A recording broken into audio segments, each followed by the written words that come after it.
Once you've helped us with the bids and we've picked a contractor, do we just move ahead with construction?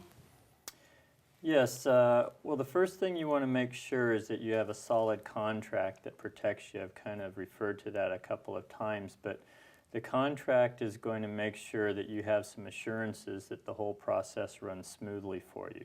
So one of the things that you'll find in your packet there is a little checklist of things to go through to make sure that those items are included in the contract with your contractor. Now, the contractor will come to you with a contract typically that he's his usual form, but you want to make sure with that checklist that those items are covered in there to protect you, because it may or may not have everything that you're concerned about. Also, there's a list in there in that checklist that talks about the website from the California State Landscapers Board, and there's a website you can go to, and they have a very good list of things to be aware of. But what I also like about the website is you can check their contractor's license, see if they've had any complaints, find out if their insurance is paid.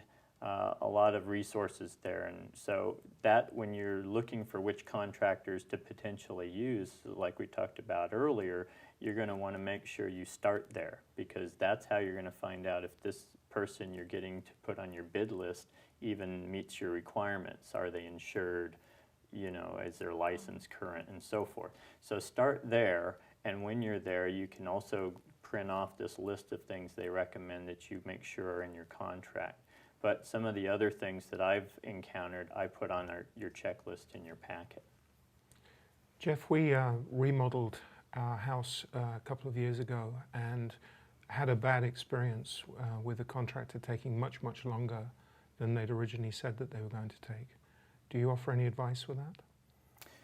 Yes, they have a mechanism in contracts called liquidated damages, and the reason they have liquidated damages is it essentially says this: if the contractor takes longer than the agreed upon finish date for the work to be accomplished, then he starts paying a penalty for the work. So let's say that your finish date is the 5th of October, that day comes and goes, and it's the 10th of October, and you have part of your agreement for liquidated damages is every day over the finish date, the contractor pays $100 per day, for instance. So you want to create a number that's fair and proportionate to the amount of work being done, but you also want to use it as a motivating factor to make sure he meets the finish date. Okay?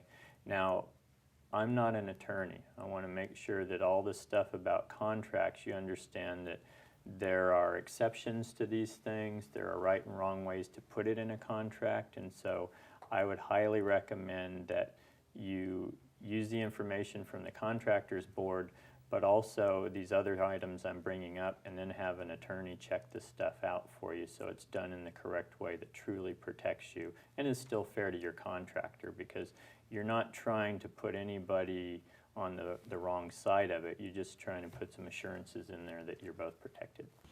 Can they refuse to put those protection clauses in the contract? Sure, and some people do. The liquidated damages clause, the way that I recommend my clients set this up is like this. You ask them, how long will it take you to do my job? And they say, well, once we start the job, we think it will take 8 weeks, 10 weeks at the longest. And you say, great. So if I gave you 15 weeks, which is 50% longer than the longest time you think it will take, would that be okay? And I would presume you'd say, well, of course. Then after 15 weeks, we'd like to have a finish date of 15 weeks out, just as an assurance for us, for our, feeling that everything's going to finish when it should. And then after that, we'd like to put the liquidated damages clause in there for that to kick in after 15 weeks.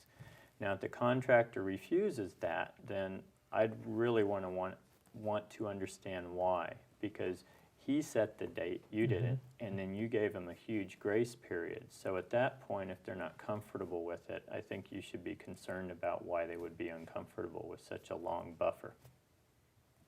What if weather causes delays that's beyond their control?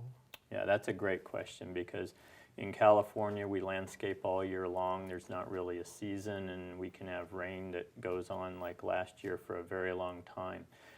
There's ways to handle that in the contract as well.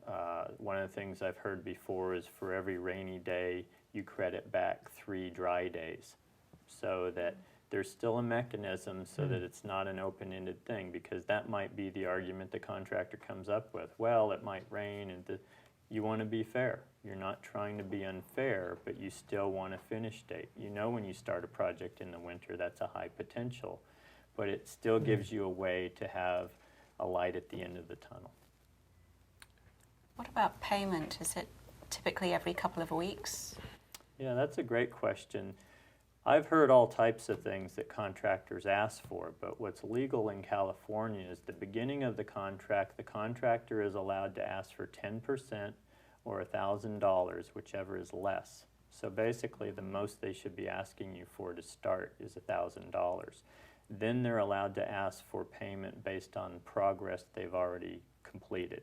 So typically, they will ask every week to 2 weeks that they be paid for progress, and they should be able to substantiate the progress to you.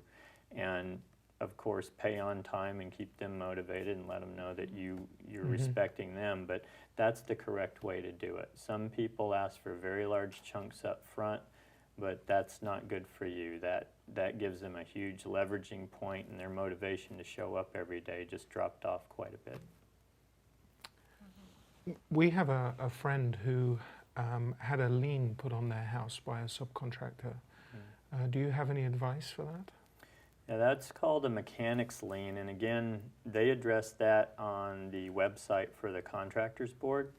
But essentially what it says is that anybody who provides a service or a product to increase the value or that works on your property has a right to be paid. And if they're not paid, whether it's directly by you or through the general contractor, then they can put a lien on your property.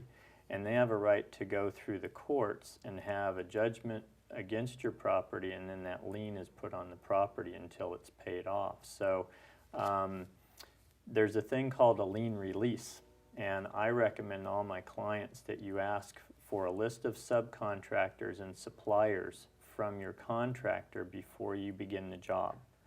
The reason you do that is then you say, well, I want lien releases from all of these people as the progress goes along, because in order to do progress payments, I'm going to request these lien releases. If the electrician is done at 20% completion and I'm writing you checks for 20% completion, I want a signed lien release from your electrician, and so forth. Okay, so those lien releases are them saying, I will not lien your property. That releases you from that concern. So really important mechanism, and highly recommend that, because you can pay all your bills to your general landscape contractor, but he may not be paying his supplier or his subcontractor, and they can turn around and lien your property. So Jeff, are there any other issues with the contract that you would offer us advice about? For me, the most important part of making sure these plans are followed is a line I've always told my clients, and the line is, all work will be done according to plans and specifications provided to the contractor by the client. That takes all these specifications and the measurements and quantities and everything that are covered in your plans and makes it part of the legal contract. So you can put that written down at the addendum line in the contract and make sure that holds them accountable to the plans at that point, and make sure that that's clear to everybody.